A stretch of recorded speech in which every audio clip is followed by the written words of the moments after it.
ये सुन मोक्ष मुस्कुराते हुए बोला, तो क्या प्लान है फिर 14 फरवरी का? ये सुन नकुल पूछ पड़ा, क्या है उस दिन? मोक्ष शराब के घूंट पी कुछ खाते हुए बोला, प्यार का दिन, वैलेंटाइन डे। ये सुन नकुल शांत हो गया, फिर बोल पड़ा, आई एम नॉट इंटरेस्टेड। ये सब बस बकवास है। अगर दो इंसान के बीच में सच्चा प्यार हो तो प्यार जाहिर करने का कोई दिन नहीं होता है। हर रोज अपने प्यार को इंसान इजहार कर सकता है। ये सुन मोक्ष उसकी तरफ देख पूछा, वैसे प्यार कैसे होता है? मोक्ष के सवाल पर रूहानी को याद करते हुए ही नकुल बोल पड़ा, मुझे नहीं पता मोक्ष प्यार किसे कहते हैं। बस मुझे इतना पता है, रूहानी के पास रहने में मुझे सुकून महसूस होता है। उसे देखना, उसकी आवाज़ सुनना, सब कुछ मुझे सुकून पहुंचाता है। अगर मेरे जिंदगी में वो नहीं होती तो मुझे ये जिंदगी बेकार लगता। ये सुन मोक्ष बोल पड़ा, जिसके पास होने से सुकून मिले, क्या वही प्यार है? मोक्ष के इस सवाल पर नकुल बोल पड़ा, शायद। ये सुन मोक्ष किसी ख्याल में खो गया। वहीं नकुल का फोन बजने लगा तो नकुल अपना फोन निकाल कॉलर आईडी पर रूहानी का नाम देखा तो कॉल उठा। बोला, क्या हुआ? नकुल का खड़ूस आवाज सुन रूहानी अपना मुंह बना ली, फिर अपने उदासी से भरे आवाज में बोल पड़ी, मेरा एक सब्जेक्ट में बैक लग गया है। ये सुन नकुल सख्ती से बोला, तो इतने प्राउडली क्या बता रही हो? हमेशा कहता रहता हूँ पढ़ाई पर ध्यान दो, पर तुम्हारा ध्यान पढ़ाई के अलावा सब चीज में लगा रहता है। नकुल के डांटने से रूहानी रोने लगी। रूहानी की रोने का आवाज सुन नकुल शांत हो बोला, रो क्यों रही हो? रूहानी रोते हुए ही बोली, क्योंकि मुझे भी बुरा लग रहा है, और तुम हो कि मुझे डांटे जा रहे हो। नकुल का दिल कर रहा था वो अपना सिर फोड़ ले, फिर वो गहरी सांस ले बोला, अच्छा बाबा, मैं नहीं डांट रहा हूँ, अब चुप हो जाओ और ज्यादा मत सोचो। एक ही सब्जेक्ट में बैक लगा है ना, सेमेस्टर तो बैक नहीं हुआ है, तो टेंशन मत लो, नेक्स्ट बार अच्छे से पढ़कर एग्जाम दे देना, ओके? रूहानी अपने आंखों से आंसू पोंछ बच्चों की तरह बोली, ओके। इतना कह आगे पूछी, तुम कल कब तक आओगे? 10 बजे तक। अब तुम खाना खाकर सो जाओ, बाय, गुड नाइट। रूहानी ने भी रिप्लाई दे दिया तो नकुल फोन कट कर दिया। तभी मोक्ष को थोड़ा नशा चढ़ गया था। वो उसे देखते हुए मुस्कुराकर बोला, तुम उसके बॉयफ्रेंड से ज्यादा पापा लगते हो मुझे। ये कह वो हंसने लगा तो नकुल बोल पड़ा, हाँ, क्योंकि उसे बॉयफ्रेंड से ज्यादा कोई ऐसे इंसान का जरूरत है जो उसका केयर करे। अब इस वजह से तुम्हें ऐसा लगता कि मैं उसका पापा लगता तो मुझे कोई प्रॉब्लम नहीं है। दोनों पूरी रात पीते हुए बात करने में बिताने लगे। फिर जैसे ही बार बंद होने का टाइम हुआ वो दोनों मोक्ष के मेंशन जाने के लिए निकल गए। वही रायचंद मेंशन में सीरत कमरे में उदास बैठी थी। कल उसे कॉलेज भी जाना था, पर नींद उसके आंखों से कोसों दूर थे। वो जब जब अक्ष को अपने करीब आता हुआ महसूस करती थी तब तब अक्ष उससे बहुत दूर चला जाता था। ये रात किसी तरह बीत गया। अगला दिन सीरत उठ फ्रेश हो किचन जा अक्ष के लिए नाश्ता बनाने लगी। वो पूरी रात सो नहीं पाई थी, जिस कारण उसके आंखों के नीचे काला पंच आ गया था। आरती किचन में आज जब पंछी का हालत देखी तो आरती बोल पड़ी, सीरत, मैं कर लूंगी, तुम आराम करो। नहीं आंटी, मैं कर लूंगी। इतना कह वो शांति से अपना काम करने लगी। वही अक्ष नीचे हॉल में आ सोफे पर बैठ गया। उसका भी सिर दर्द से फटे जा रहा था। वो गुस्से में चिल्लाकर बोला, कॉफी लेकर आओ। पीछे से सीरत अपने हाथ में कॉफी लिए ही आ रही थी। अक्ष की कोल्ड आवाज को सुन वो सहम सी गई। कुछ बनाना सीरत सीखी हो या ना हो, अक्ष के पसंद का कॉफी बनाना जरूर सीख गई थी। वो अक्ष के पास आ कॉफी आगे बढ़ाई तो अक्ष अपने कोल्ड नजरों को ऊपर कर उसे देख बोला, एक कॉफी लाने में तुम्हें इतना वक्त लगता है?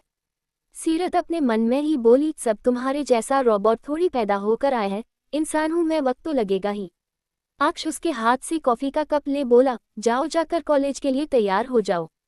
ये सुन सीरत झट से भाग गई, जैसे वो अक्ष के यही कहने का वेट कर रही हो। अक्ष उसे कोल्डली जाता देख कॉफी का सिप पीते हुए बोला, कितनी एक्साइटेड है ये उस लड़के के साथ डांस करने के लिए, हो? इतना कह वो कॉफी पीने लगा। सीरत भी झट से तैयार हुआ बाहर आ गई। उसे देख अक्ष डाइनिंग टेबल पर जा बैठ गया। रूहानी भी नाश्ते के लिए आ चुकी थी, उसे भी कॉलेज के लिए निकलना था। दोनों बैठ गए तो सीरत नाश्ता लाने जा रही थी। तभी अक्ष अपने कड़क आवाज में बोल पड़ा, कहाँ जा रही हो? नाश्ता लाने, सीरत ने प्यार से बोला। अक्ष उसकी तरफ वोल्डली देख बोला, आरती ला रही है, तुम बैठ जाओ। ये सुन सीरत हैरानी से उसे देखने लगी, पर उसे समझ नहीं आ रहा था वो कहाँ बैठे। वो अक्ष को बस एकटक देखते हुए पूछना चाहती थी। तभी अक्ष कठोरता से बोला, मेरे गोद में बैठना चाहती हो क्या, जो मुझे देख रही हो? चेयर पर बैठ जाओ। रूहानी जो वहां बैठी थी उसके होंठों पर हंसी छा गया। उसे हंसता देख अक्ष उसकी तरफ कोल्डली देखा तो उसका पूरा हंसी गायब हो गया। तभी आरती खाना लेकर आ गई और सभी के लिए खाना लगाने लगी। खाना लगने के बाद तीनों अपना खाना शुरू कर दिए। तभी खाते हुए अक्ष का नजर सीरत पर गया। नाश्ता बनाते वक्त सीरत का उंगली जल गया था, जिस कारण वो खाना खा नहीं पा रही थी। जब अक्ष ने ये देखा तो वो कठोरता से बोला, इतना बकवास खाना बनाने का टैलेंट किससे मिला है तुम्हें? अक्ष का बात सुन सीरत का चेहरा उदासी से लटक गया। तभी अक्ष आगे बोल पड़ा, अब से तुम खाना नहीं बनाओगी। इतना कहने के बाद उसे घूर कर देख बोला, अपने हाथ का घटिया खाना बना के खिलाकर मुझे मारना चाहती हो ना? ये सुन सीरत अपने चेहरे को झट से ना मैं हिलाई तो अक्ष कठोरता से उसे देखा, फिर खाने लगा। वही रूहानी खाते हुए सोच रही थी, खाना इतना भी बुरा नहीं बना है। सभी ने फिर नाश्ता किया। फिर अक्ष सीरत को अपने साथ ही कॉलेज ले जाने लगा। वही रूहानी भी कॉलेज के लिए निकलने वाली थी, तभी नकुल आ गया। नकुल को देख रूहानी बोल पड़ी, हम कॉलेज जा रहे हैं। ये सुन नकुल उसका हाथ पकड़ अपने साथ ले जाने लगा तो रूहानी पूछ पड़ी, क्या कर रहे हो नकुल? नकुल उसे अपने कमरे में ले जा उसके होंठों को बस चूमने लगा तो रूहानी उसे खुद से दूर कर बोली, क्या कर रहे हो नकुल, मुझे लेट हो रहा है। आज कॉलेज मत जाओ, मुझे किसी काम से अमेरिका निकलना है आज शाम में। नकुल का बात सुन रूहानी का चेहरा उदासी से भर गया तो नकुल उसे अपने गोद में उठा बिस्तर के पास ले जा रख बोला, जल्द आ जाऊंगा, उदास होने का जरूरत नहीं है। इतना कह उसके करीब जाने को हुआ तो रूहानी उसे रोकते हुए बोली, मुझे छोड़कर जा रहे हो तो अब तुम मेरे करीब अमेरिका से लौटने के बाद आना। इतना कह अपना मुंह फूला फेर ली तो नकुल उसके चेहरे को अपने तरफ कर बोला, सोच लो। रूहानी कोई जवाब नहीं दी तो नकुल उसके होंठों पर अपने उंगली को सेडिक्टिवल फेरते हुए बोला, क्या चाहती हो तुम? ये सुन रूहानी झट से बोल पड़ी, 14 फरवरी तक रुक जाओ। ये सुन गहरी सांस ले पूछा, क्या है उस दिन? रूहानी उदास होते हुए बोली, तुम्हें नहीं पता? नकुल रूहानी से दूर हो बोला, पता है मुझे पर आई एम नॉट इंटरेस्टेड। अगर तुम कुछ बचकानी चीजें करने का सोच रही हो तो मत सोचो। रूहानी मुंह बना इसे देख मन में ही बोली, खड़ूस कहीं का। अपने मन में इतना कह वो नकुल के हाथ को पकड़ बोली, कोई बचकानी चीजें नहीं करूंगी, बस तुम मेरे साथ रहना। ये सुन रूहानी को अपने करीब खींच उसके कमर को पकड़ अपने करीब कर पूछा, साथ रहकर क्या करोगी? रूहानी का चेहरा लाल हो चुका था, वो कुछ न बोल अपने पलकों को बस नीचे झपका ली तो नकुल पूछ पड़ा, बताओ, जो तुम्हारा मन हो मैं वो करूंगा। ये सुन खुशी से चाहते हुए रूहानी बोली, सच्ची? रूहानी के चेहरे पर आए खुशी को देख नकुल मुस्कुराते हुए बोला, हाँ सच्ची। रूहानी बोलना शुरू कर दी, मेरे साथ घूमने चलना, फिर हम लोग रेस्टोरेंट चलेंगे, फिर साथ में फोटोज भी क्लिक करेंगे। और इससे आगे वो कुछ बोलती इससे पहले ही नकुल उसके होंठों पर अपने उंगली को रख बोला, बस मेरी जान, बस इतना काफी है। नकुल को ये सब करने में बहुत ऑकवर्ड फील होता था। उसने कह तो दिया पर पूरा पता नहीं कैसे करेगा। धीरे धीरे दिन पार होने लगा। 14 फरवरी का दिन आ चुका था। सीरत अब भी बिल्कुल बच्ची की तरह थी। वैलेंटाइन डे को वो भी सेलिब्रेट करना चाहती थी अपनी बीएफएफ कुहू के साथ, पर उसके साथ वो बना नहीं सकती थी। पर आज ही कॉलेज में फ्रेशर्स था और उसे जाने का भी इजाजत मिल गया था। आज कॉलेज थोड़ा लेट से जाना था, पर सीरत पहने तो पहने क्या, उसके पास कोई अच्छे कपड़े नहीं थे। वही रूहानी उसके कमरे का दरवाजा नॉक की तो सीरत दरवाजा जा खोल दी। तभी वो सीरत के हाथ को पकड़ बोली, सीरत मेरे लिए एक ड्रेस चुनने में हेल्प करना। सीरत ने हाँ में सिर हिला दिया। फिर दोनों रूहानी के कमरे गए। रूहानी ढेर सारा ड्रेस बेड पर बिखेर कर रखी थी, साथ ही अपना कबर्ड भी खोली हुई थी। वैलेंटाइन डे का दिन था। सीरत ने रूहानी के लिए रेड कलर का प्यारा सा वन पीस चुन लिया। तभी रूहानी सीरत से पूछ पड़ी, आज तुम्हारे कॉलेज में भी फ्रेशर है ना, तो तुम क्या पहन कर जा रही हो? कॉलेज फ्रेशर में सभी को गाउन पहन कर आना था, पर सीरत का सारा ड्रेस तो चला गया। अब उसके पास कोई सुंदर ड्रेसेस नहीं थे। सीरत को देखते ही रूहानी समझ गई तो वो अपना कबर्ड की तरफ उंगली पॉइंट कर बोली, जो ड्रेस पसंद आए उसे ले लो। ये सुन सीरत के चेहरे पर मुस्कान छा गया। तभी बिना नॉक किए दरवाजा खोल नकुल अंदर आ गया। वही सीरत कबर्ड के दरवाजे से ढक गई थी, जिसके कारण वो नकुल को दिखाई नहीं दी। तो नकुल रूहानी के पास जा उसे पीछे से अपने बाहों में भर बोला, पूरा दिन तुम्हारे हिसाब से चलेगा मेरी जान, पर रात तुम्हें मेरे हिसाब से बिताना होगा। रूहानी चुप करना चाहती थी नकुल को, पर वो अपने बात को जब तक पूरा ना कर दे किसी को कहने थोड़ी देता है। सायरा अपने लिए ड्रेस ले बोली, रूहानी दी ये बहुत सुंदर है, अब मैं जाती हूँ। सीरत को कमरे में मौजूद देख नकुल को भी अब एम्बेरेसिंग फील होने लगा। वो झट से रूहानी से दूर हो बोल पड़ा, सीरत मैं जा रहा हूँ, तुम दोनों को और डिस्कशन करना तो कर सकती हो। ये कह वो चला गया। तभी सीरत झट से पूछ पड़ी, आप दोनों रिलेशन में हो? रूहानी मुस्कुराते हुए अपने चेहरे को हाँ में हिला दी। तभी दोनों रूहानी के कमरे में ही तैयार होने लगी। साथ ही सायरा रूहानी से उसका लव स्टोरी पूछी। बचपन से जो हुआ था रूहानी सब बताने लगी। सीरत पूरा स्टोरी सुन मुस्कुराते हुए बोली, वाह आप दोनों का लव स्टोरी कमाल का है। मैं जब पहली बार आई थी तभी देख मुझे समझ आ गया था नकुल सर आपसे प्यार करते हैं। दोनों बातें करते हुए तैयार हो गई। फिर दोनों कमरे से बाहर निकल गई। तभी अक्ष जो आज कंपनी नहीं गया था उसका ध्यान नीचे आती सीरत पर गया। पिंक गाउन में वो बिल्कुल परी की तरह दिख रही थी। अक्ष उसे देख ही रहा था कि तभी नकुल वहां आ उसके पास आ धीरे से बोला, अक्ष भाई क्या देख रहे हो? नकुल का सवाल सुन अक्ष अपने नजरों को फेर बोला, कुछ नहीं। तभी नकुल अपने मन में ही बोला, कब तक अपने फीलिंग्स से भागने का कोशिश करिएगा? मैंने भी कोशिश किया था पर मैं हार गया। अपने मन में ये कह रूहानी के पास जा उसके हाथ को थाम सीरत से बोला, अगर तुम चाहो तो मैं तुम्हें कॉलेज छोड़ सकता हूँ सीरत। जैसे ही नकुल ने ये कहा अक्ष बोल पड़ा, जरूरत नहीं है, मैं छोड़ रहा हूँ। अक्ष के बात को सुन सीरत उसे हैरानी से देखने लगी। वही नकुल रूहानी को अपने साथ ले जाते हुए बोला, ठीक है। सीरत नीचे उतर अक्ष के पास आ खड़ी हो गई तो अक्ष उसकी तरफ देखा, फिर उसके चेहरे पर अपने हाथ को रख दिया। उसे देखते हुए अक्ष खुद पर कंट्रोल नहीं कर पा रहा था। अपने दूसरे हाथ को उसके कमर पर घुमा अपने बेहद करीब कर बोला, कितनी खुश हो उस लड़के के साथ डांस करने के लिए? सीरत को बहुत गुस्सा आने लगा। पहले वो इसे ऐसी लड़की समझा जो किसी के साथ सो जाए बस पैसों के लिए, और अब ये पता नहीं क्या समझ रहा है। वो गुस्से में बोलने को थी तभी अक्ष अपने चेहरे को झुका उसके होंठों पर अपने होंठ रख उसे पैशनेटली चूमने लगा। चूमते हुए वो उसे खुद के और करीब सताते हुए अपने हाथ को उसके स्तन पर रखने ही वाला था, पर तभी सीरत उसे खुद से दूर धकेल गहरी गहरी सांसें लेने लगी। अक्ष का ये किस बहुत सफोकेटेड था, सीरत सांस तक नहीं ले पा रही थी। वो गहरी सांस भरते हुए अक्ष की तरफ देखी। अक्ष का आंख गुस्से में लाल था। ये देख सीरत बोल पड़ी, आप अब क्यों गुस्सा है? आपने ही तो जाने का इजाजत दिया था। ये सुन अक्ष गुस्से में उसके हाथ को पकड़ बोला, पर अब नहीं है। ये सुन सीरत की आंखों से आंसू का रेत गिरने लगा। वो रोते हुए गुस्से में बोली, अगर आपको मुझे जाने नहीं देना था तो बोले क्यों थे?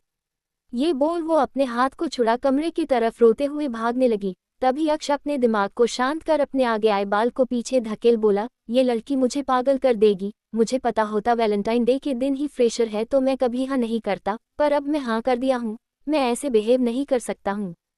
ये कह वो सीरत के कमरे के अंदर जा उसे रोता हुआ देख उसके पास जा बैठ बोला, क्या ऐसे रोंदू चेहरा लेकर अपने फ्रेशर में जाओगी? ये सुन सीरत अक्ष की तरफ देख बोली, आपने जाने से तो मना कर दिया है। गहरी सांस भरते हुए अक्ष बोला, तुम जा सकती हो।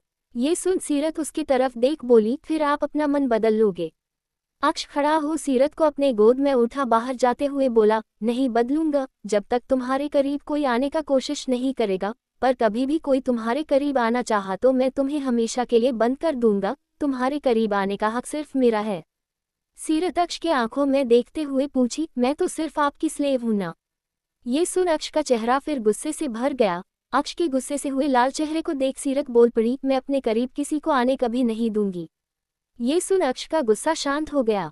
फिर वो उसे कार के पास ले गया तो देव झट से कार का दरवाजा खोल दिया। अक्ष अपने गोद से सीरत को उतार उसे अंदर बैठने का इशारा कर उसके साथ अंदर जा बैठ गया।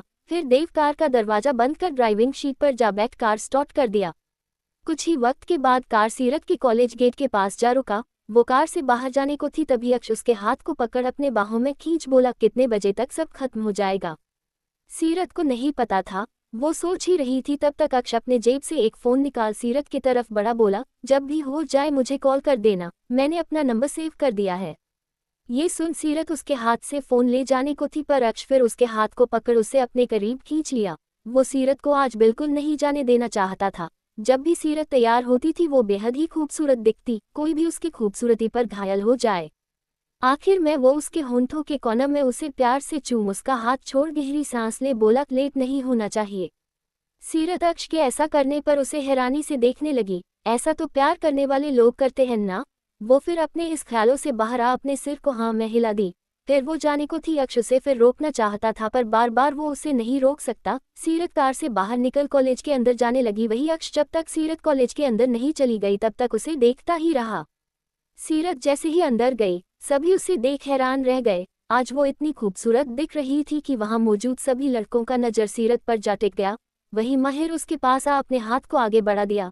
सभी लड़कियां ये देख सीरत से जले जा रही थी। वही हिचकिचाते हुए सीरत माहिर का हाथ थाम ली। फिर दोनों साथ अंदर आए। फ्रेशर पार्टी स्टार्ट हो चुका था। धीरे धीरे सभी से रोसायरी के साथ पार्टनर डांस शुरू हो गया। धीरे धीरे कर सभी अपना परफॉर्मेंस दे रहे थे। सीरत बहुत नर्वस हो रही थी। उसे नर्वस देख माहिर प्यार से पूछा, तुम घबरा क्यों रही हो? ये सुन सीरत अपने धीमे मीठे आवाज में बोली, डांस प्रैक्टिस हमने ठीक से नहीं किया है और ना ही मुझे डांस करना आता है। मेरे कारण आपका परफॉर्मेंस भी खराब हो जाएगा। सीरत की बातों को सुन माहिर मुस्कुराते हुए बोला, बस अपने बॉडी को ढीला छोड़ देना, बाकी सब मैं हैंडल कर लूंगा। सीरत ने अपने चेहरे को हाँ में हिला दिया। धीरे धीरे सभी के परफॉर्मेंस के साथ साथ टाइम भी बीत रहा था। आखिरी बारी सीरत माहिर का आया। दोनों स्टेज पर चले गए। जैसा माहिर ने कहा था सीरत बिल्कुल वैसा ही की। वो अपने शरीर को पूरा ढीला छोड़ दी। माहिर बहुत अच्छा डांसर था। अपने डांस के मूवमेंट के साथ साथ वो सीरत का मूवमेंट भी अपने साथ परफेक्ट करवा रहा था। सीरत को नहीं पता था माहिर इतना अच्छा डांसर होगा। उसके चेहरे पर मुस्कान छा गया। उन दोनों का भी डांस परफॉर्मेंस कुछ ही वक्त में खत्म हो गया। अब इस राउंड में जो जो सेलेक्ट हुए थे उसका नाम लिया गया। सबसे पहला नाम सीरत माहिर का ही था, वो भी माहिर के वजह से। अब रैंप वॉक करना था अपने पार्टनर के साथ, साथ ही कुछ कहना भी था। सभी जाने लगे। जब सीरत का बारी आया तो पहले उसे रैंप वॉक करना नहीं आता तो वो बस नॉर्मल ही चली जा रही थी नर्वसली। वही माहिर हर चीज में परफेक्ट था। सभी लड़कियां सीरत को बुरा भला बोलने लगी कि क्यों ये बेवकूफ माहिर की पार्टनर बनी है। रैंप वॉक के बाद माइक के पास आ माहिर पहले अपने चार्म को बिखेरते हुए मदहोश कर देने वाले आवाज में बोला, सभी लड़कियां पहले से ही माहिर पर घायल थी, अब और हो चुकी थी। उसके बोलने के बाद सीरत का बारी आया तो वो हिचकिचाते हुए बोली, मैं सीरत, मुझे खाना बहुत पसंद है और बातें करना उससे भी ज्यादा। सीरत का इंट्रो सुन सभी जोरों से हंसने लगे। माहिर के चेहरे पर भी हल्की मुस्कान आ गई। वो आज से पहले इतनी प्यारी लड़की नहीं देखा था। ये खत्म होने के बाद प्राइज परफेक्ट परफॉर्मर को मिला। ये पहली बार था जब माहिर जीता नहीं था। उसे जो पसंद करती थी वो उसके पास आ बोली, इस बेवकूफ लड़की के कारण तुम पहली बार हार गए। सीरत सामने ही खड़ी थी, उसका चेहरा उदासी से भर गया। तभी माहिर सीरत का हाथ थाम बोला, मुझे हार कर अच्छा लगा, मैं तो बहुत खुश हूँ। मुझे पहली बार ऐसी लड़की मिली जो मुझे जीत नहीं बल्कि खुशी दी। सीरत के साथ परफॉर्म कर उसका पार्टनर बन मुझे बहुत मजा आया। माहिर का बात सुन लड़की का मुंह बन गया। वो अपना दांत पीसते हुए गुस्से में वहां से चली गई। तभी सीरत उदासी से भरे आवाज में अपना हाथ छुड़ाते हुए बोली, सॉरी माहिर सर। माहिर मुस्कुराते हुए बोला, सॉरी का जरूरत नहीं है, सच में आज मुझे बहुत अच्छा लगा। और माहिर सर नहीं, सिर्फ माहिर। तभी माहिर के कुछ दोस्त आ उसे अपने साथ ले गए। सीरत जिसकी कोई दोस्त नहीं बनी थी, अब तक वो अकेले बैठी थी। उसे यहाँ बहुत अजीब लग रहा था। मिस फ्रेशर और मिसेस फ्रेशर का कंपटीशन हुआ जिसमें सीरत ने अपना नाम नहीं लिखवाया था। वो धीरे धीरे पार हुआ, जो बना उसे ताज के साथ लिखा हुआ बैंड पहनाया गया। उसके बाद सीनियर्स का कुछ परफॉर्मेंस शुरू हो गया। फिर सभी खाने गए। खाने के बाद डीजे ऑन हुआ और जूनियर सीनियर सभी मिलकर डांस करने लगे। कॉलेज का फ्रेशर पार्टी रात के 9 बजे तक चलता था। जब माहिर ने देखा सीरत अकेली खड़ी है और कुछ लड़के उससे बात करने का कोशिश कर रहे हैं तो माहिर सीरत के पास जा उसका हाथ पकड़ उसे अपने साथ बीच में ला उसके साथ डांस करने लगा। आज से पहले माहिर कभी किसी लड़की के इतने क्लोज नहीं जाता था। ये पहली बार था कि वो किसी लड़की के करीब खुद से जा रहा था। धीरे धीरे वक्त बीतने लगा। वही दूसरी तरफ अक्ष अब तक गया नहीं था। वो कॉलेज के बाहर अपने कार में ही बैठा रहा। दोपहर से रात होता देख अक्ष के चेहरे पर गुस्सा छा गया। वो गुस्से में सीरत को फोन लगाने लगा, पर हाई वॉल्यूम की वजह से सीरत का फोन रिंग का आवाज उसे सुनाई ही नहीं दिया।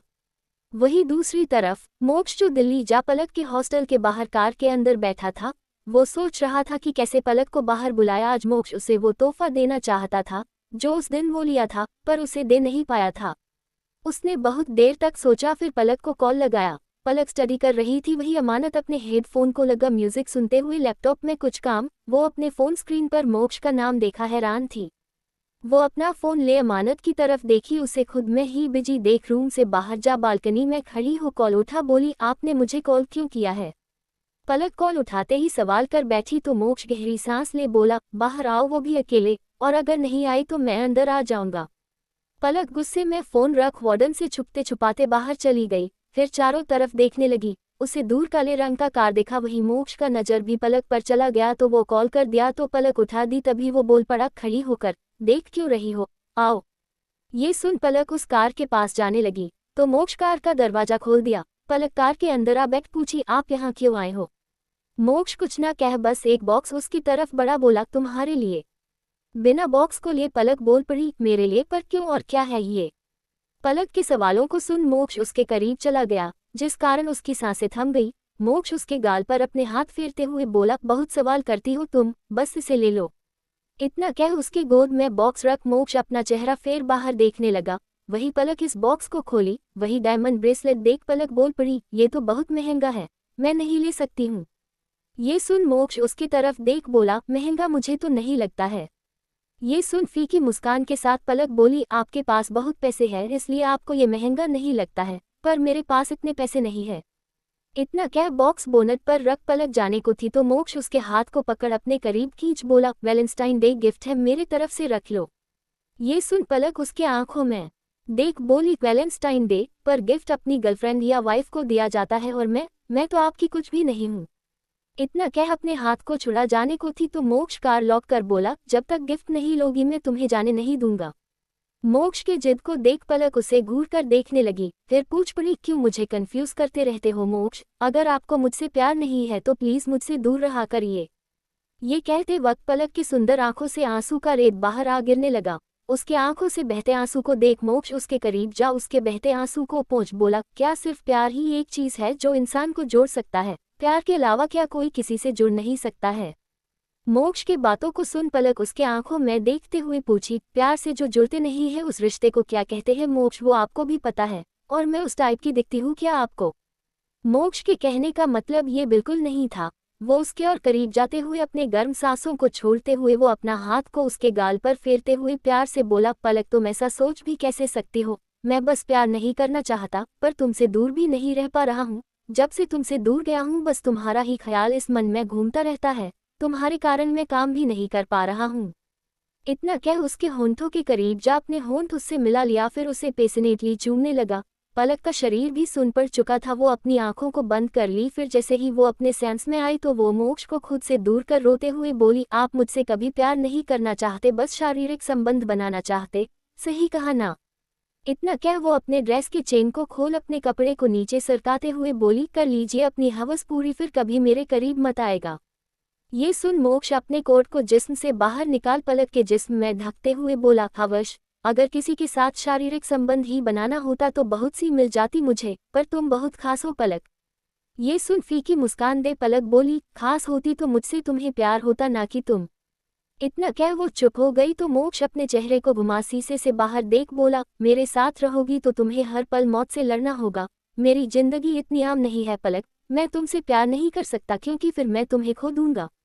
पलक को कुछ समझ नहीं आ रहा था। वो मोक्ष के हाथ को पकड़ पूछी, मतलब क्या है मोक्ष, ये सब क्या बोल रहे हो आप?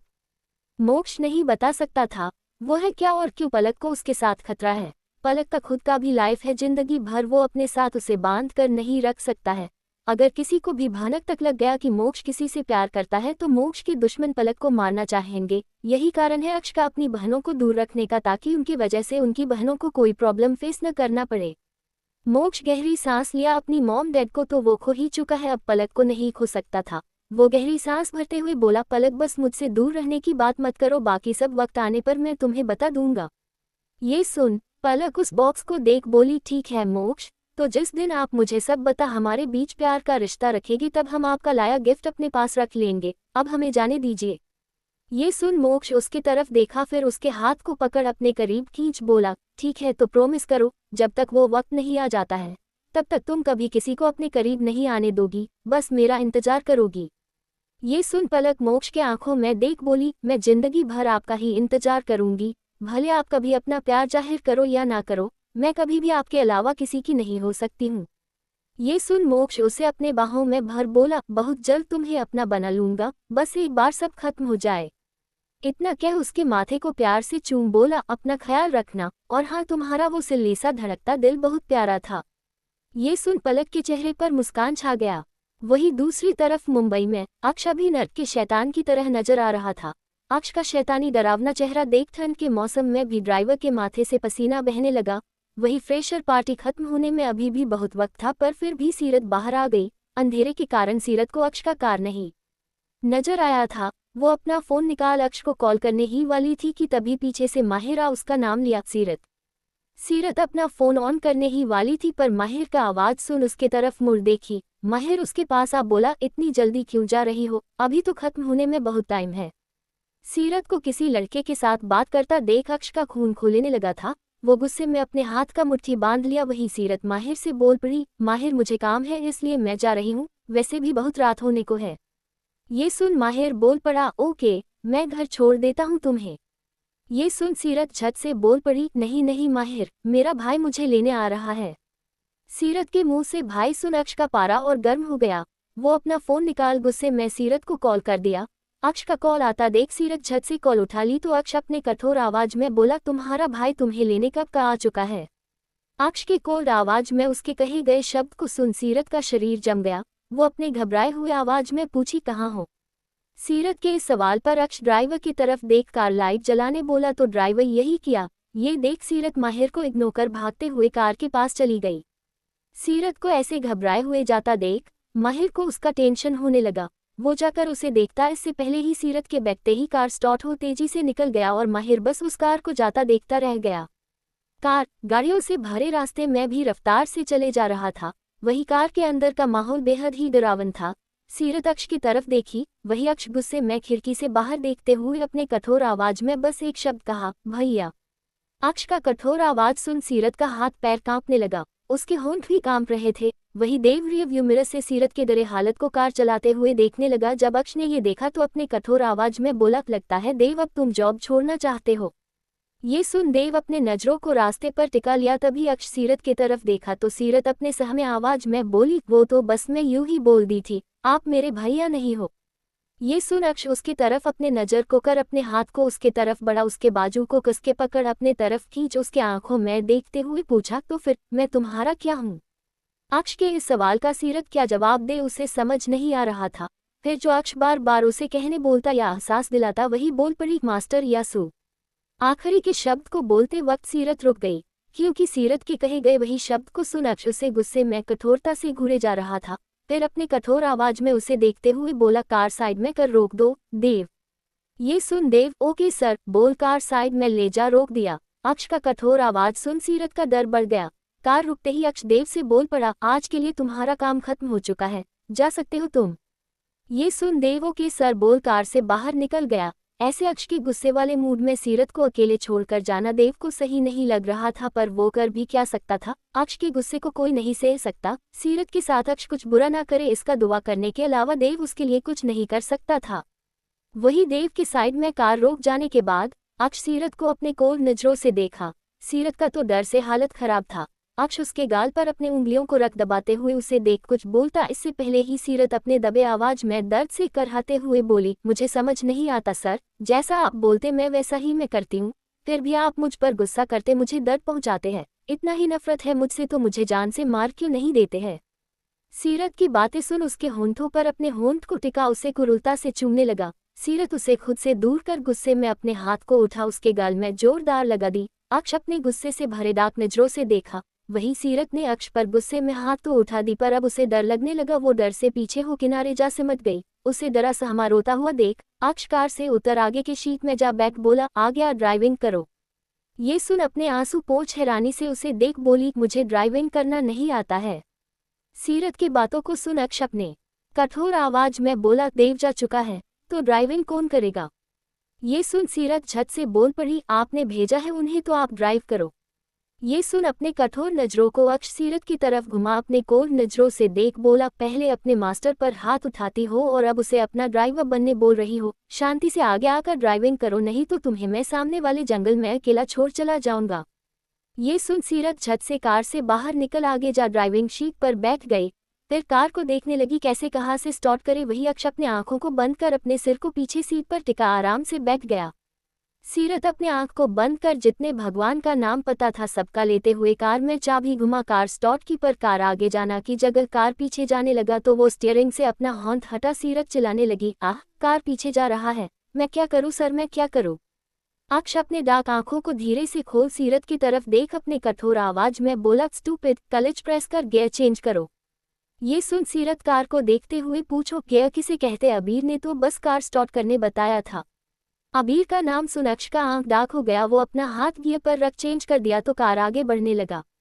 सीरत के जान में जान आया। वो स्टीयरिंग को घुमाने लगी पर कार टेढ़ा मेढ़ा चल रहा था पर अक्ष शांत बैठा था। वही सीरत के चेहरे से पसीना बह रहा था।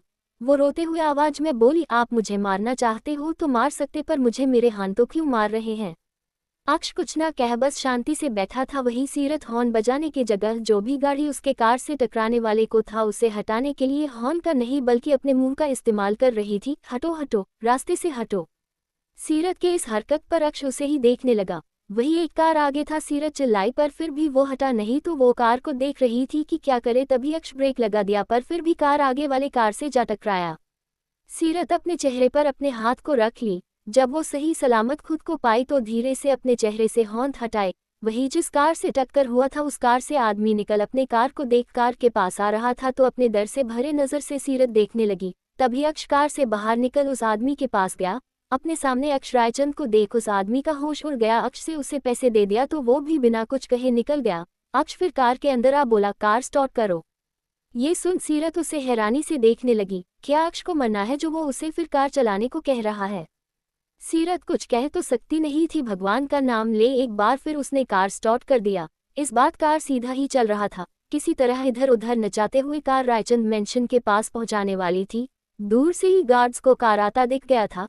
गार्ड गेट खोलने ही वाला था पर जैसे बिन ब्रेक का रफ्तार में इधर उधर डोलते हुए सीरत कार को ला रही थी। ये देख डर से आधा गेट खोल सब गार्ड साइड हो गए। वही सीरत से कार रोका ही नहीं जा रहा था। गेट को ठोकते हुए सीरत कार मेंशन के अंदर लाते हुए ब्रेक ढूंढने की कोशिश में बिल्डिंग की दीवार के पास जैसे ही कार टकराने को था किसी तरह सीरत ब्रेक लगा दी। ब्रेक लगाने के बाद सीरत जोर जोर से हांफते हुए सांसें लेने लगी। तभी सारे गार्ड्स दौड़ते हुए आ कार का दरवाजा खोल दिए। वही सीरत स्टीयरिंग पर सिर रख सहमे सी बैठी थी। गार्ड कार का दरवाजा खोलता इससे पहले ही अक्ष सीरत के करीब जा बोला जितना नुकसान आज तुमने किया है उसका भुगतान करने के लिए रेडी रहो। अक्ष का बात सुन सीरत का दिल डर से धक धक करने लगा। वो अपने मन में ही बोली ये इंसान है या राक्षस? पहले खुद ही मुझे कार चलाने दे दिया और अभी मुझे ही सजा देने का बात कर रहा है।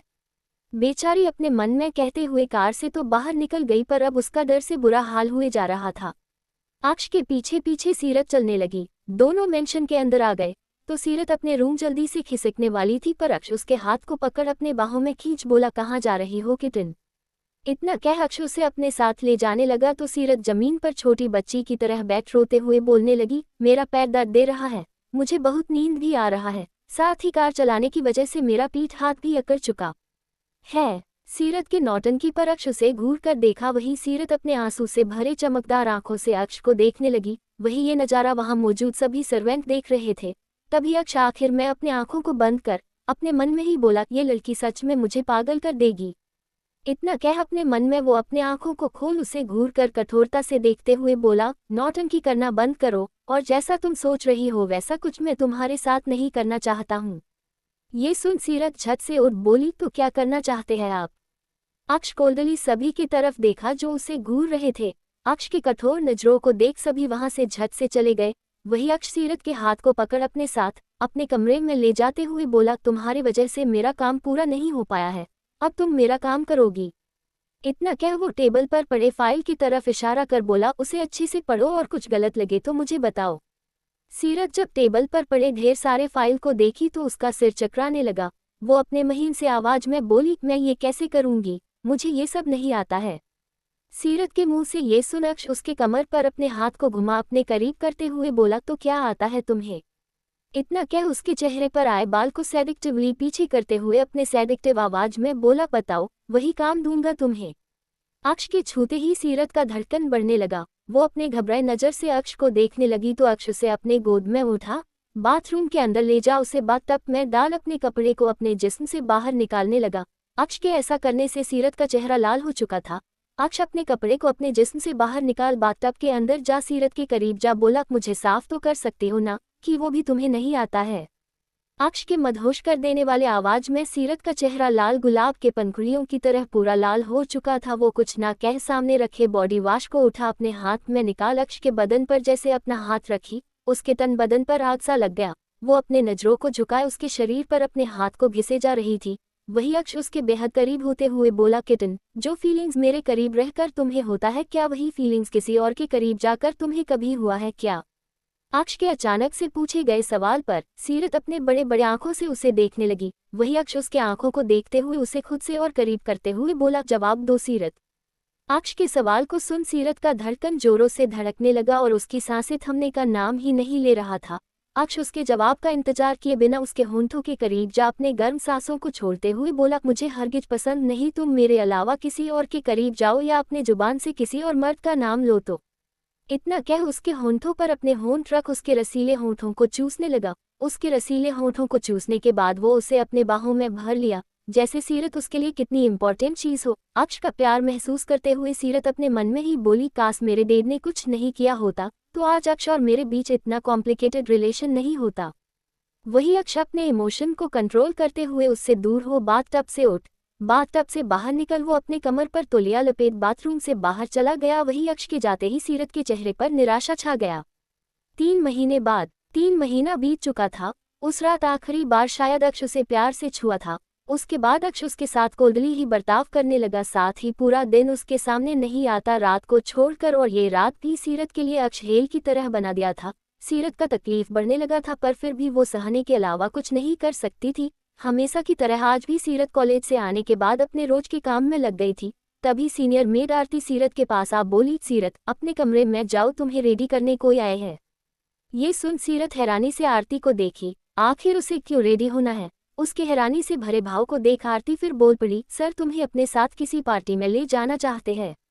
ये सुन पता नहीं क्यों पर सीरत के चेहरे पर दर्द छा गया। इन दिनों अक्ष उसके साथ थोड़ा भी नरमी नहीं बरतता आया है और उसे ये भी समझ नहीं आ रहा था आखिर उसे अक्ष किस पार्टी में और क्यों ले जा रहा है। 3 महीने तक अक्ष उसे रात के अलावा कभी दिखाई तक नहीं देता था। पर सीरत ज्यादा ना सोचते हुए अपने सर्वेंट कमरे में चली गई। सीरत को तैयार करने वही मेकअप आर्टिस्ट आई हुई थी। आज भी उसके चेहरे पर गुस्सा और घमंड ही सीरत को नजर आ रहा था। सीरत शांति से अंदर जा अपना मेकअप करवाने लगी। करीबन 1 घंटा लगा मेकअप से लेकर ड्रेस पहनने में। मेकअप खत्म होने के बाद मेकअप आर्टिस्ट चली गई। वही सीरत अपने आप को शीशे में देख रही थी। तभी एक सर्वेंट आ बोली, सीरत तुम्हें रोबिन सर बुला रहे हैं। ये सुन सीरत कमरे से बाहर जाने लगी। वही सीरत की किस्मत से उस नौकरानी को जलन हो रहा था पर सीरत को अपने किस्मत से नफरत सा हो गया था। आज उसका कोई वजूद नहीं बचा था इसके अलावा कि वो अपने आप को अक्ष को बेच चुकी है। अब ये बात तो मेंशन में रहने वाले सभी नौकर गार्ड्स को भी पता चल गया था। अब सभी सीरत को सिर्फ घृणा से भरे नजर से देखते थे। आरती को छोड़कर सीरत बाहर गई तो रोबिन उसे और वो दोनों साथ मेंशन के बाहर जाने लगी। दोनों कार के पास पहुंच गए तो रोबिन उसके लिए कार का दरवाजा खोलने को हुआ पर सीरत बोल पड़ी, रोबिन अंकल हम एक नौकरानी है, प्लीज आप मेरे लिए ये सब मत किया करिए। इतना कह वो खुद ही कार का दरवाजा खोल अंदर बैठने को हुई। तभी उसका नजर अक्ष पर पड़ा। सीरत को नहीं लगा था अक्ष कार में मौजूद होगा, उसे लगा था वो अक्ष ने बस रोबिन अंकल को भेज दिया होगा। सीरत उसकी तरफ देखी फिर शांति से कार के अंदर जा बैठ गई। सीरत के बैठते ही कार स्टार्ट हो गया। अक्ष सीरत की तरफ एक बार भी नहीं देख रहा था। अक्ष के बर्ताव को देख सीरत को 3 महीने पहले उस रात का बात याद आया। अक्ष उसके साथ शारीरिक संबंध बनाते हुए अक्ष बोला था, अब मैं तुम्हारा ये अगली चेहरा देख बोर हो चुका हूँ, इसलिए रात के अलावा तुम मेरे सामने अपना ये चेहरा मत दिखाना। वो याद आते ही सीरत अपने धीमे आवाज में पूछी, आपने तो कहा था मैं आपको रात के अलावा अपना चेहरा ना दिखाऊं क्योंकि आप मेरा अगली चेहरा देख देख कर बोर हो चुके हैं। फिर इतना कह सीरत रुक गई। वही अक्ष का डार्क चेहरा और भी अधिक डार्क हो गया। वही आगे ड्राइवर के बगल में बैठा रोबिन वो रियर व्यू मिरर से अक्ष के चेहरे को देखा। अक्ष बिना सीरत की तरफ देख बोला, तुम्हारी इतनी औकात नहीं है कि तुम मुझसे सवाल करो। अक्ष का ये बात सुन सीरत का चेहरा निराशा से झुक गया। अब आगे कुछ न कह वो उदासी से खिड़की के बाहर देखने लगी। कुछ ही वक्त के बाद कार बड़े से बिल्डिंग के सामने जा रुका। बिल्डिंग के पास कार जैसे ही रुका रॉबिन कार से बाहर आ अक्ष के लिए कार का दरवाजा खोल दिया। वही सीरत खुद से ही कार का दरवाजा खोल बाहर आ है। तभी अक्ष उसके पास आ उसके हाथ को मजबूती से पकड़ अपने साथ ले जाने लगा। सीरत उसके साथ साथ शांति से चलने लगी। दोनों अंदर आए तभी अक्ष सीरत के करीब जा अपने धीमे पर कोड आवाज में बोला, मुस्कुराते रहना। इतना कह आगे बढ़ने लगा सीरत के हाथ को पकड़े हुए ही। वही सीरत भी अपने चेहरे पर मुस्कान टिकाए बस उसके साथ साथ चलने लगी। दोनों अंदर आ गए। अक्ष को आता देख सभी उसे हैंडशेक करते हुए सीरत से भी करने लगे। जहां अक्ष सीरत को लेकर आया था वो चैरिटी इवेंट था। वहां बड़े से बड़े बिजनेसमैन मौजूद थे। बड़े से बड़े बिजनेसमैन में अबीर सिंघानिया भी मौजूद था। अंदर आते ही सीरत अबीर दोनों का नजर एक दूसरे से टकराया। दोनों एक दूसरे को ही देख रहे थे। तभी अक्ष का नजर सीरत पर गया तो वो उसकी नजर को मिलाते हुए अपने नजर को मिलाया तो उसे अबीर नजर आया। अबीर को देखते ही वो गुस्से में अपने हाथ का मुट्ठी बांध सीरत को कठोरता से देखा फिर अपना हाथ उसके हाथ में मजबूत कर दिया जिस कारण सीरत को अपने हाथ में दर्द महसूस हुआ। तभी अक्ष उसके करीब जा अपने कठोर आवाज में धीरे से बोला ताकि सिर्फ सीरत को सुनाई दे, अपने लव को देखना बंद करो नहीं तो मैं उसका जान ले लूंगा। अक्ष का बात सुन सीरत सहम सी गई। वो अबीर को देखना बंद कर दी। कुछ ही वक्त के बाद चैरिटी इवेंट स्टार्ट हो गया। अक्ष सीरत के हौंद को अब भी कसके पकड़े हुए अपने करीब ही रखा था। धीरे धीरे इवेंट पार होने लगा। तभी अक्ष के पास उसका दोस्त आया। वो एक बड़े बिजनेसमैन के साथ साथ बहुत बड़ा डॉक्टर था। बिजनेस उसके पिता का था जिसे उसे संभालना पड़ रहा था और डॉक्टरी उसका पैशन। वो कुछ दिन पहले ही अमेरिका से लौटा था। अक्ष उसे देखा तो वो सीरत के हाथ को छोड़ अपने डॉक्टर दोस्त के पास जा दोनों साथ बात करने में लग गए। वही अक्ष के हाथ छोड़ते ही सीरत अपने कलाई को देखी। उसकी कलाई पर अक्ष की उंगलियों का निशान बन चुका था और उसका पूरा कलाई लाल हो चुका था। अबीर का नजर भी सीरत के लाल कलाई पर पड़ा तो अबीर उसके पास आ उसके हाथ को पकड़ अपने साथ ले जाने लगा। सीरत उसे रोकना चाहती थी पर अबीर नहीं रुका। वही सीरत को अब इस बात का डर लगने लगा कि कहीं अक्ष अब अबीर के साथ कुछ बुरा ना कर दे। वही अक्ष और डॉक्टर आनंद वर्मा एक दूसरे से बात कर रहे थे। तभी आनंद पूछ पड़ा, कौन है वो लड़की जिसके बारे में तुम उस दिन फोन पर कह रहे थे? बातों बातों में अक्ष के मुंह से सीरत का जिक्र हो गया था। वो सीरत को देखने के लिए पीछे मुड़ा तो उसे अपने पीछे सीरत नजर नहीं आई। सीरत को अपने सामने ना पा उसका आंख गुस्से में खूंखार हो गया। उसे किसी लड़की के लिए इतना ऑब्सेस देख आनंद हैरान था। आज तक अक्ष किसी लड़की की तरफ देखा तक नहीं था। यहाँ तक कि कई लड़कियां उसे रिझाने की कोशिश भी की थी पर उन लड़कियों का कोशिश बेकार रहा था। अपने दोस्त को भूल वो गुस्से में सीरत को ढूंढने जाने लगा। वही आनंद भी उसके गुस्से को देख उसके साथ पीछे पीछे जाए जा रहा था। वही दूसरी तरफ अबीर सीरत का हाथ कसके पकड़ बोला, सीरत तुम अक्ष से प्यार करती हो वो ठीक है, पर तुम क्यों उसका नफरत उसका गुस्सा झेल रही हो? तुम्हारे चेहरे से वो बचपना चला गया है और आंखों में जो चमक भरा रहता था वो कहीं गायब सा हो गया है जब से मैं तुम्हें दोबारा देखा हूँ। सीरत अपने हाथ को छुड़ाने का कोशिश कर रही थी वो तो अबीर उसे अपने सीने से लगा उसे अपने बाहों में जकड़ लिया। आखिर में सीरत रो पड़ी।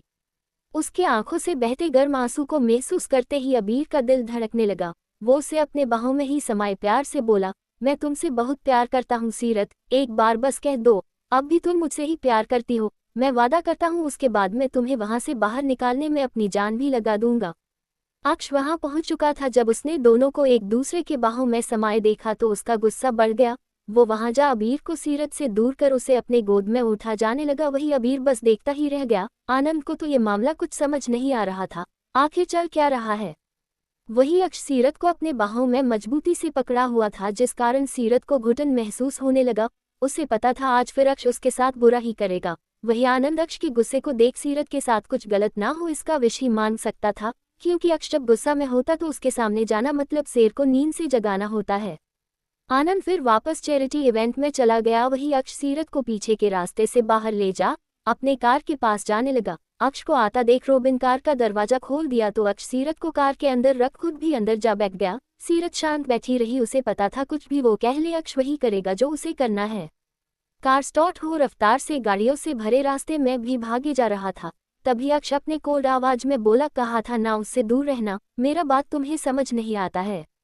अक्ष की कोल्ड आवाज को सुन कार का माहौल बहुत डरावना हो चुका था। साथ ही सीरत के साथ साथ रोबिन और ड्राइवर का भी डर से बुरा हाल हुए जा रहा था। पर सीरत कुछ न कह बस शांत बैठी रही। तभी अक्ष अपने लाल शैतानी आंखों से गुस्से में सीरत की तरफ देख उसके बाजू को मजबूती से पकड़ अपने तरफ खींच बोला, क्या हुआ, चुप क्यों हो?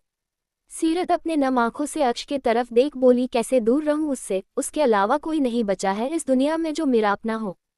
सीरत की बात को सुन अक्ष गुस्से में उसे अपने और करीब कर अपने हाथ को उसके कमर में घुमा कठोरता से बोला, तुम्हारा एक्स बॉयफ्रेंड जो तुमसे दूर जाते ही तुम्हें भूल गया वो तुम्हारा अपना है। सीरत के पास कहने के लिए कुछ नहीं बचा था। कुछ ही वक्त में मेंशन आ गया। अक्ष उसे अपने साथ अपने कमरे में ले गया।